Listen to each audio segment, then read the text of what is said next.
2024년 오늘 3월 19일입니다. 새벽 기도에 에베소서 5장 27절과 8절의 말씀으로 아름다운 가정이라는 제목으로 은혜를 나누겠습니다. 지난 금요일 성경적인 부부의 모습을 말씀드렸습니다. 아내는 남편에게 복종하라고 했습니다. 그냥 단순히 맹목적으로 하는 복종이 아니라 주님께 복종하듯 자발적인 마음으로 복종하라고 말씀드렸지요. 그 이유는 가정의 영적 가장인 남편이 영적 가장이라는 것이죠. 영적 가장으로 남편이 그 리더십을 온전히 발휘할 수 있도록 아내가 순종하는 것이라 하였습니다. 아내가 그렇게 섬기는 것이라 하였습니다. 또 남편들은 아내를 사랑하라고 했지요. 당시의 여인은 물건이었고 하찮게 여겨지는 문화였습니다. 그런 가운데 자신처럼 사랑하라는 것은 매우 파격적인 말씀이었지요. 지금도 마찬가지입니다. 아내를 자기 자신처럼 사랑하라고 하였습니다. 우리 교회 모든 성도님들 남편에게 가정의 영적 가장으로 온전히 세우기 위해 복종하시기를 바랍니다. 남편들은 세상에 하나밖에 없는 한 몸인 아내를 온전히 사랑하실 수 있기를 바랍니다. 오늘 본문은 그 남편이 아내를 사랑하는 그 근거가 그리스도가 교회를 사랑하는 것처럼 사랑하라. 지난 금요일에 이어서 말씀을 드렸던 말씀입니다. 그것에 대한 연장선이에요. 예수님이 교회를 사랑하심에 자신을 십자가에 내어주시기까지 사랑하셨습니다. 교회를 우리 주님이 십자가에 내어주실 만큼 사랑하셨습니다. 그 십자가의 사랑은 우리를 깨끗하게 하는 사랑이라 하였습니다. 26절에 그렇게 말씀을 드렸지요. 우리를 정결케 하는 그 주님의 사랑입니다. 그 사랑에 이어서 오늘 27절은 예수님이 그렇게 사랑하시는 이유가 교회를 영광스러운 교회로 세우려고 사랑하신 것이라는 것입니다. 27절이 그러하고요. 그리고 28절은요. 이와 같이 남편들도 아내를 그러한 이유로 사랑하라는 것입니다. 이 두 가지 말씀을 잠시 드리겠습니다. 첫 번째, 예수님이 교회를 사랑하신 것은 영광스러운 교회로 세우시기 위함입니다. 26절에서 예수님께서 깨끗하게 하시고 거룩하게 하신 후에 27절 영광스러운 교회로 세워갑니다. 칼빈 주석에서 이 부분을 어떻게 말씀하시냐? 그리스도께서는 자기의 신부인 교회를 거룩하게 하여 자기의 선한 뜻의 증거로 삼았다는 것입니다. 곧 예수님이 교회를 거룩하게 만들어 가시고 영광스럽게 만들어 가시는데 나중에 교회가 주님이 그렇게 하신 증거라는 것입니다. 교회의 존재가 그리스도의 능력의 결과물이라는 것이죠. 이따 말씀드리겠지만 부부관계도 마찬가지입니다. 아내의 모습이 남편이 아내를 어떻게 사랑하는가 그 섬김의 증거라는 거예요. 이해가 되시죠? 교회가 그리스도의 증거라는 거예요. 나중에 증거물이 된다는 것입니다. 계속 보겠습니다. 여기서 세우사라는 단어가 나오죠. 자기 앞에 영광스러운 교회로 세우사. 이것은 주님이 세워 가신다라는 뜻입니다. 교회는 사람의 생각대로 세워가는 것이 아니라 하나님의 뜻대로, 주님의 뜻대로, 곧 주님께서 보시기에 거룩한 뜻대로 세워간다라는 거예요. 사람이 보기에 거룩하고 영광스러운 것이 아니라 주님이 보기에 거룩하고 영광스러운 모습으로 세워 가신다라는 것입니다. 이렇게 주님이 세워 가시는 그 기간이 뭐냐면 장차 있을 결혼식을 준비하는 기간입니다. 당시 유대인들이 결혼과 마찬가지로 구속력을 가지고 있었던 것이 바로 약혼 기간이었다는 거예요. 지금의 교회의 시대는 마침내 그리스도의 신부로 세워지는 그 결혼식 이전의 중간 시간, 약혼 기간이라는 것입니다.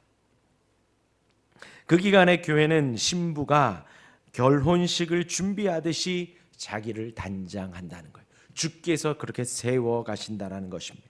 신부가 티나 주름 잡힘 없이 아름답게 준비되어 가듯 주의 교회는 거룩하고 흠이 없게 주께서 세워 가신다는 것입니다. 그렇게 주님이 교회를 세워 가시는 거예요. 교회의 거룩함은 이미 시작되었습니다. 매일매일 주님께서 성화의 과정으로 인도해 가십니다. 하지만 아직입니다. 아직 완성된 것은 아니라는 거예요. 그렇게 주님이 교회를 영광스러운 교회를 세워 가시고요. 두 번째로 28절에 이제 이 모든 말씀을 받아서 남편은 자기 아내를 사랑하라고 바울이 권면합니다. 그렇게 아내를 사랑하는 것은 자기를 사랑하는 거라는 거예요. 우리가 자기를 사랑하듯 좋은 음식을 먹죠. 또 좋은 옷을 입습니다. 그렇게 자신을 사랑하듯 아내를 사랑하라는 것입니다. 또 그 칼빈 주석엔 이렇게 나와요. 그러므로 자기 아내를 사랑하지 않는 사람은 괴물과 같다. 이렇게까지 표현을 했습니다. 재미있기도 하면서 무서운 표현이지요. 대외적으로 말끔하고 본인 단장 잘하고 말끔하고 젠틀하지만 대외적으로는 너무나도 젠틀한데 아내에게 막말을 하거나 욕설을 하거나 아내를 생각하지 않는 사람들, 사랑하지 않는 사람들, 그들이 바로 괴물이라는 것입니다. 우리 주변에 쉽지 않죠. 어렵지 않게 찾죠. 많이 있습니다. 그리고 우리 자신도 돌아보면 이런 부분이 어느 정도는 있습니다. 대외적으로는 다른 사람들에게는 잘하는데 정작 아내에게는 잘 못하는 부분들이 많이 있다라는 거지요. 그렇게 괴물 되지 맙시다. 결혼은 하나님께서 두 사람을 하나 되게 하신 거예요. 하나 되게. 그리고 오늘 우리는 나날이 괴물이 되어가지 않기 위해서 더욱더 하나 되어져 가야 합니다. 하나. 그래서 바울은 이 연합이 보다 거룩하게 되어지기를 원한다는 거예요. 아내를 더 사랑하라는 것입니다. 내가 하고 싶은 사랑을 하는 것이 아니라 아내가 원하는 사랑을 하라는 거죠. 나를 사랑하는 만큼 아내를 사랑하라는 것입니다. 그리고 이렇게 아내를 내 자신같이 사랑하는 것은 비단 단순히 우리 기독교인에게만 적용되는 것이 아니라는 것입니다. 모든 인간관계에서 적용되는 것입니다.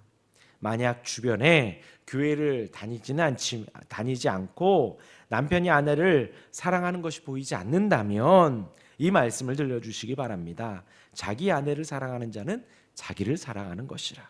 자기 아내를 사랑하지 않는 사람은 괴물과 같다. 이렇게 말해주시면 됩니다. 세상의 모든 부부가 마찬가지라는 거예요.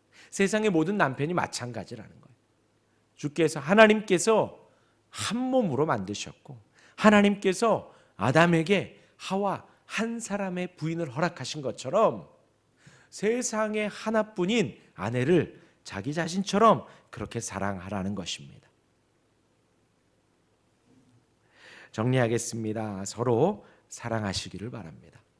오늘 부득불 이렇게 남편들만 모였네요. 서로 사랑하시기를 바랍니다. 서로 자신을 사랑하듯 아내를 사랑하시기를 바랍니다. 아름답게 사랑하시기를.